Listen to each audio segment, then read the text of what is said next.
Hi guys, இந்த வீடியோல நம்ம கிட்ட பத்தி பார்க்க போறோம். ஓகே, கிட்ட எதுக்கு யூஸ் பண்றாங்கன்னு தெரிஞ்சுக்கிறதுக்கு முன்னாடி கிட் இல்லாதப்போ நம்ம என்ன ப்ராப்ளத்தை ஃபேஸ் பண்ணோம், அது கிட் எப்படி அதை சால்வ் பண்ணுது அப்படின்னு தெரிஞ்சுக்கிட்டாலே கிட்டோட யூஸ் என்னன்னு நம்ம தெரிஞ்சுக்கலாம். ஓகே, ஒரு சிம்பிள் சினாரியை வச்சு நான் எக்ஸ்பிளைன் பண்றேன். இப்போ நான் ஒரு கால்குலேட்டர் ப்ராஜெக்ட்ல டெவலப்பரா ஒர்க் பண்றேன்னு வச்சுக்கோங்க. என் கூட இன்னொரு டெவலப்பரும் என் ஃப்ரெண்டு ஒர்க் பண்றான். இப்போ ஃபர்ஸ்ட் எடுத்தவொடனே என்கிட்ட ஒரு எம்டி ப்ராஜெக்டை எனக்கும் என் ஃப்ரெண்டு கொடுக்குறாங்க. அதுல எந்த கோடுமே இல்லைன்னு வச்சுக்கோங்க. இப்போ எனக்கு ஒரு டாஸ்க் கொடுக்குறாங்க, நீ கால்குலேட்டருக்கு அடிஷன் பண்ணணும்னு சொல்லிட்டு. என் ஃப்ரெண்டுக்கு நீ கால்குலேட்டருக்கு சப்ராக்ஷன் பண்ணு அப்படின்னு சொல்கிறாங்க. ஓகே, நானும் உட்காந்து கஷ்டப்பட்டு ஒரு நாள் ஃபுல்லாக உட்காந்து ஒரு அடிஷனை பண்ணிட்டேன்னு வைங்க. அதே மாதிரி என் ஃப்ரெண்டும் சப்ராக்ஷனை பண்ணிட்டான். இப்போ நான் பண்ண கோடு அவனுக்கு இருக்காது, கரெக்டாக? அவன் பண்ண கோடு எனக்கு இருக்காது. இப்போ நான் என்ன பண்ணுறேன், என் கோடை அவனுக்கு கொடுக்கணும்ல. நான் என்ன பண்ணுறேன், என்னோட கோடை அவனுக்கு மெயில் பண்ணுறேன்னு வச்சுக்கோங்க. இப்போ அவனோட கோடை எனக்கு மெயில் பண்ணி விட்ருவான். இப்போ ரெண்டு பேர் கோடும் இருக்கும். இப்போ ரெண்டு பேருக்கும் அடிஷனும் இருக்குது, சப்ராக்ஷனும் இருக்குது. ஓகே, இப்போ ரெண்டு பேர் தான் ஒர்க் பண்ணுறதுனால பிரச்சனை இல்லை. என் கூட நான் அவனுக்கு அனுப்புகிறேன், அவன் கூட எனக்கு அனுப்புகிறான். இப்போ ப்ராஜெக்டில் ஒரு 10 பேர் வேலை பார்க்குறாங்கன்னு வச்சுக்கோங்க. இப்போ 10 பேர் பண்ண கோடையுமே 10 பேருக்கு அனுப்பணும், கரெக்டா?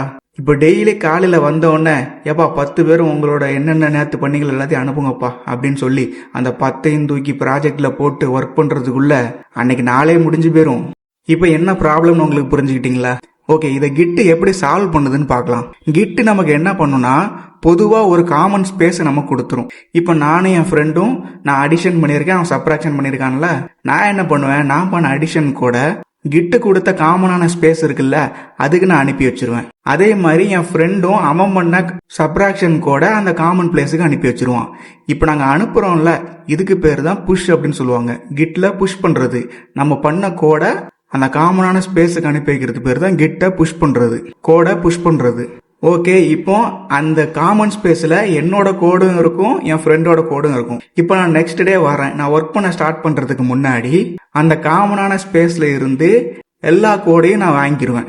இப்போ என்ன ஆகும், என் கோடும் இருக்கும், என்னோட ஃப்ரெண்டோட கோடும் இருக்கும், கரெக்டா? அதே மாதிரி என் ஃப்ரெண்டும் காலையில் வருவான், வந்த உடனே அந்த காமன் ஸ்பேஸ்ல இருந்து எல்லா கோடையும் எடுத்துருவான். அதுல அவன் கோடும் இருக்கும், என்னோட கோடும் இருக்கும். இப்போ எல்லாருக்கும் எல்லாரோட கோடும் போயிருச்சா? இப்போ அந்த கிட்ல இருந்து நம்ம எல்லா கோடையும் வாங்குறோம்ல, இதுக்கு பேர் தான் புல் பண்றது. கிட் புல் அப்படின்னு சொல்லுவாங்க. கிட்ல இருந்து எல்லா கோடையும் புல் பண்றது. இப்போ ப்ராஜெக்ட்ல 10 பேர் இருந்தாலும் பிரச்சனை இல்லை. நீங்க பொதுவான ஒரு இடத்துல போட்டுட்டு எல்லாத்தையுமே புல் பண்ணிடுறீங்க, எல்லா கோடும் எல்லாருக்கும் போயிடும். இப்போ நான் காமனா ஒரு ஸ்பேஸ் சொன்னேன் தெரியுமா, கிட் நமக்கு கொடுக்கும்னு சொல்லிட்டு, அதுக்கு பேர் தான் ரெபாசிட்டரி. இப்போ ரெபாசிட்டரியில தான் உங்க கோடை நீங்க புஷ் பண்ணுவீங்க, ரெபாசிட்டரியில இருந்து தான் உங்க கோடை புல் பண்ணுவீங்க. இது கிளியர் ஆயிருச்சா? இதை டெக்னிக்கலா சிம்பிளா சொல்லணும்னா, எல்லாருக்கும் எல்லாருடைய லேட்டஸ்ட் கோடும் இருக்கும். ப்ராஜெக்ட்ல 10 பேர் இருந்தாலும் 10 பேருக்கும் லேட்டஸ்ட் கோடு அவங்க கையில இருக்கும். ஓகே, அடுத்து ரெண்டாவது என்ன ப்ராப்ளம் சால்வ் பண்ணுதுன்னு பார்க்கலாம். இப்போ கிட் இல்லைன்னு வைங்க. இப்போ நான் என்ன பண்ணுவேன், நான் அடிச்ச கோடை என் ஃப்ரெண்டுக்கு நான் அனுப்பி விடுவேன், கரெக்டா? மெயில் மூலமாவோ இது மூலமாவோ அனுப்பி விடுறேன். ஓகே, இப்போ அவன்கிட்டையும் என் கோடு இருக்கு, என்கிட்டையும் அவன் கோடு இருக்குன்னு வைங்க.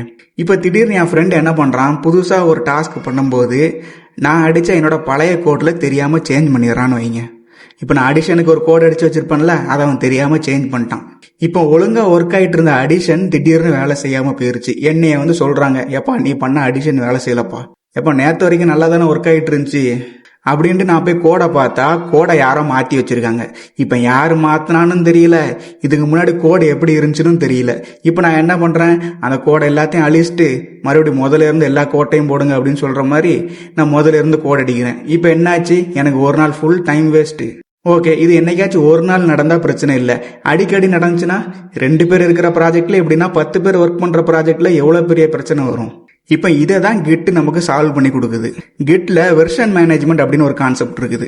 ஒவ்வொரு நாளும் நம்ம அடிக்கிற கோடு எல்லாமே சேவ் ஆகும். இது ஒரு ஹிஸ்டரி மாதிரி நினைச்சுக்கோங்க. 10 வருஷத்துக்கு முன்னாடி ஒருத்தன் கோடு அடிச்சிருந்தா அதை கூட நம்ம ஈஸியா பார்த்துடலாம். இவன் யாரு இந்த கோடை அடிச்சா, எத்தனை மணிக்கு இந்த கோடை புஷ் பண்ணாங்க, எல்லா டீடைல்ஸும் அதுல வந்துடும். இப்ப எக்ஸாம்பிளுக்கு நான் அடிச்ச அடிஷன் கோடை என் ஃப்ரெண்டு மாத்திருந்தான்னா அதுலயே வந்துடும் இவன் தான் இந்த கோடை மாத்திருக்கான்னு. அது போக நான் உட்காந்து மறுபடியும் முதல்ல இருந்து அடிக்க தேவையில்லை. என்னோட பழைய கோடும் கிட்ல தான் இருக்கும், நான் அந்த கோடை எடுத்து கூட போட்டுக்கலாம். இப்போ டைமும் சேவ், யார் தப்பு பண்ணாலும் தெரிஞ்சு போச்சு. இதுக்கு பேர் தான் வெர்ஷன் மேனேஜ்மெண்ட். கிட் அப்படின்ற வார்த்தையை கேட்டுட்டாலே கண்டிப்பா வெர்ஷன் மேனேஜ்மெண்ட் அப்படின்ற வார்த்தை கண்டிப்பா வந்துடும். இந்த ரீசன்னால தான் மேக்சிமம் எல்லா ப்ராஜெக்ட்லயும் கிட்டை யூஸ் பண்ணுவாங்க. கிட் வந்து ஒரு ஓப்பன் சோர்ஸ், அப்படின்னா எல்லாருக்குமே ஃப்ரீ தான். நீங்க இப்போ கூட நீங்க கிட்ல போயிட்டு உங்களுக்கு ஒரு அக்கௌண்ட் ஓபன் பண்ணிக்கலாம். நெக்ஸ்ட் வீடியோல கிட்டுக்கும் கிட் ஹப்னு சொல்றாங்களே, இது ரெண்டுக்கும் என்ன வித்தியாசம் அப்படின்றத சிம்பிளா ஒரு வீடியோல பார்த்துடலாம். இந்த வீடியோ உங்களை நீங்க சிம்பிளா ஆக்கி இருந்துச்சுன்னா கண்டிப்பா லைக் அண்ட் ஷேர் பண்ணுங்க. தேங்க்யூ.